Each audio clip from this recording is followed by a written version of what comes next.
pas tous partants, hein, forcément. Et donc une qui était un petit peu réfractaire et qui nous a dit au départ, moi j'y crois pas trop à votre truc.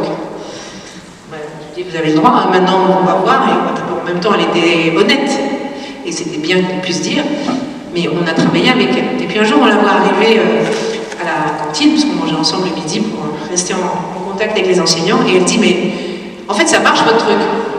Alors j'ai dit, quel truc? En fait le cercle de paix ça marche.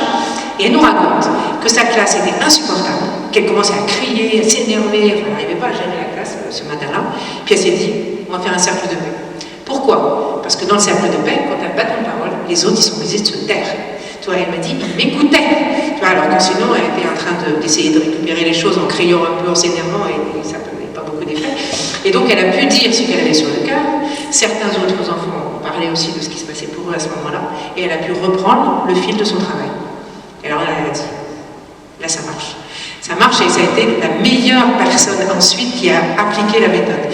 Et par rapport aux petits sacs qu'on donnait aux enfants, par rapport au chaud doudou, elle a sur le mur mis tous les petits sacs, et à un moment donné, les enfants pouvaient venir mettre des petits mots dans les sacs. Et, voilà. Et comme on a eu la chance de travailler sur une école complète, du CP jusqu'au CM2, la directrice témoignait que les enfants avaient des papiers plein les poches, c'est-à-dire qu'en fait, ils avaient les petits mots qu'ils avaient reçus, ceux qu'ils avaient envie d'envoyer, parce qu'ils demandaient à la directrice, moi, est-ce que je peux aller dans la classe de mon copain, parce que je voudrais mettre un petit mot, parce que tous les enseignants avaient fonctionné de la même manière, et c'était merveilleux.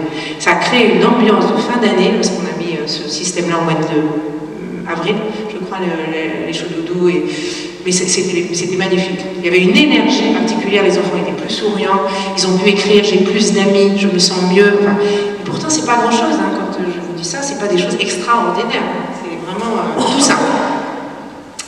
Alors, expérimentation, donc je vous ai parlé de Bonneuil-sur-Marne, je ne vais pas y revenir, sauf sur le fait que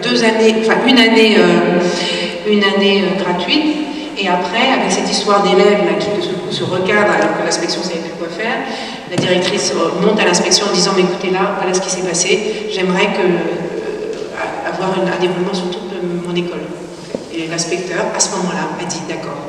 Et il y avait des fonds européens, et il a dit, faites une facturation et ne prévoyez pas trop juste. Je me suis dit, attends, je n'y croyais pas. Et en fait, ils avaient effectivement des fonds européens, et le projet NEF, pour ceux qui connaissent, qui a fait qu'il y avait une possibilité à ce moment-là, qui est arrivée juste à ce moment-là. Et on a été financé pour 2 années supplémentaires sur l'ensemble de l'école. Et pour nous, ça a été extraordinaire, parce que du coup, on a vécu une expérimentation à une grande échelle, avec les enseignants, avec les enfants, les accès. Enfin, c'était voilà, tout à fait génial, et ça nous a permis vraiment de monter, de passer un cap. Ensuite, on a essayé aussi une session d'accompagnement pour les parents, en visio. On a fait ça avec 15 personnes, et donc avec 6 sessions. Et voilà, on l'a fait une fois au mois de mai, je pense qu'on reprendra. Vous verrez tout à l'heure en sortant, il y a des petits flyers, à la fois pour les accompagnements parentaux, et puis les flyers sur la méthode T'as tout compris. Vous pouvez vous servir, et puis nous contacter si vous avez besoin, ou si vous voulez avoir plus d'informations. Villeneuve-Saint-Georges, là, cette année, quand on a terminé à Bonneuil, du coup, ce qui s'est passé avec l'éducation nationale, c'est qu'effectivement, il y a dû y avoir comme une erreur, c'est-à-dire que l'inspecteur a fait un peu d'excès de zèle, on a dû lui taper sur les doigts. C'est bien que quand on a envoyé l'évaluation, parce qu'on a quand même fait un travail d'évaluation sérieux du travail, qui montrait tous les effets, dont la disparition du harcèlement, dont une baisse de la violence de plus de 50% sur cet établissement-là, et ça s'était démontré, plus plein d'autres facteurs positifs où les enfants étaient plus dans la coopération, etc. Eh bien, on envoie ça à l'inspection. Moi, je me dis, c'est formidable, on va pouvoir faire de la formation, on va pouvoir diffuser, et on n'a jamais eu de retour, en fait. Jamais. Terminé l'histoire. On a donc terminé la 3e année avec pas plus d'intérêt pour le projet qu'on faisait. Et donc, on s'est retrouvés sans rien. Et à nouveau, comme par hasard, en fait, c'est l'ARS qui est venu vers nous en nous disant, écoutez, le problème actuellement, vous savez que le thème majeur de l'ARS, c'est la santé mentale des jeunes qui se dégrade d'une manière très forte, petit, moyen, grand.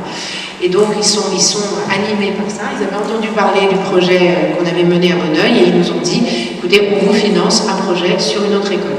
Alors on finance sur 5 classes, mais c'est la première année, normalement ça devrait être reconduit l'année prochaine. Donc c'est un organisme de santé aujourd'hui qui finance un projet qu'on a dans une école.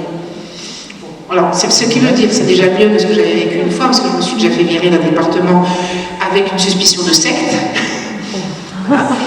Bon, ça, il y a 10 ans de ça, donc j'ai plié. Mais là, non, on est accueillis dans la mesure où ça ne coûte rien l'éducation nationale. Voilà. Pour l'instant. Voilà. Et on a fait une session d'accompagnement qui se termine là, la semaine prochaine, avec la méthode pour les professionnels, sur le même schéma qui est indiqué ici, c'est-à-dire avec une plateforme sur laquelle on a des exercices que les gens peuvent faire, et on se retrouve 7 fois.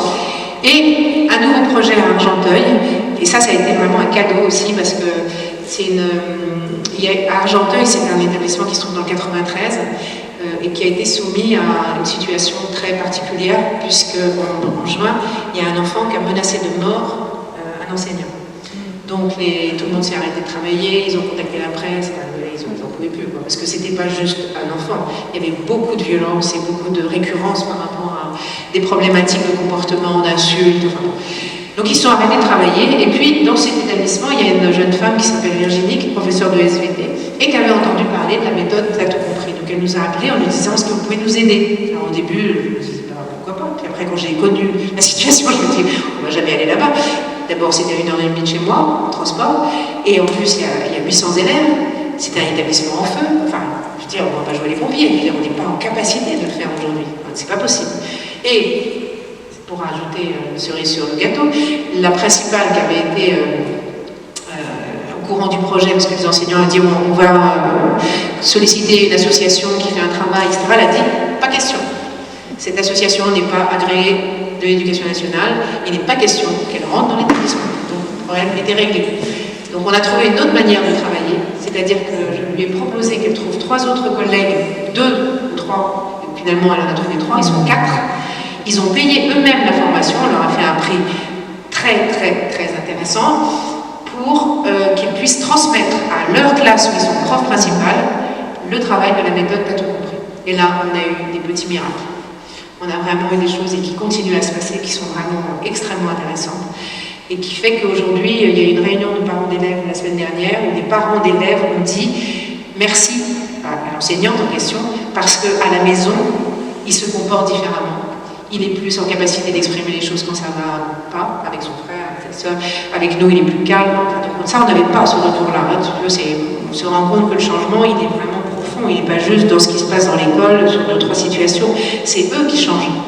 Ils changent dans leur manière d'être, de se connecter à qui ils sont et de pouvoir se sentir souverain, justement, pour prendre ce terme-là. Quand ça ne va pas, je peux faire quelque chose, je peux le dire, je peux me faire aider. Et ça change tout dans une vie, hein, quand on est connecté à ça. Voilà, donc Argenteuil, on continue et cette professeure-là, cette jeune femme, elle est extrêmement enthousiaste et elle a bien l'intention de faire remonter ça par l'inspection à la fin de l'année. C'est pu passer par la principale qui de toute façon ne veut pas entendre parler de nous et pouvoir dire voilà ce qui s'est passé dans les classes, voilà les résultats. Donc elle va tenter effectivement de faire connaître le travail qu'elle aura elle-même observé. Et on a l'idée de créer un jeu qui va être un genre de chasse au trésor avec 8 étapes, dont l'étape dernière serait de retrouver sa souveraineté. Et il y aurait des exercices à faire, des choses qui vont être mises en place. Donc ça, c'est vraiment un projet qui vient de naître, hein, on a parlé la semaine dernière, et qui va probablement voir le jour en 2026. Voilà.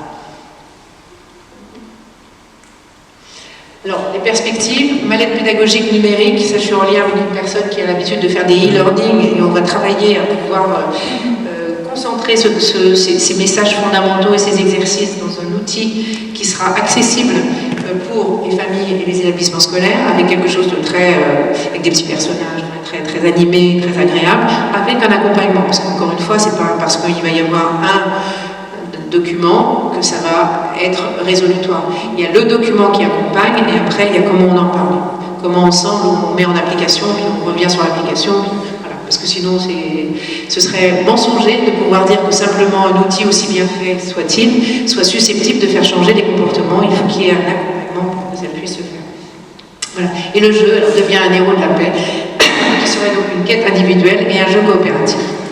Il manque un petit S. Voilà, et je terminerai sur Krishnamurti, ce livre sur l'éducation, on en parlait, que je trouve absolument génial.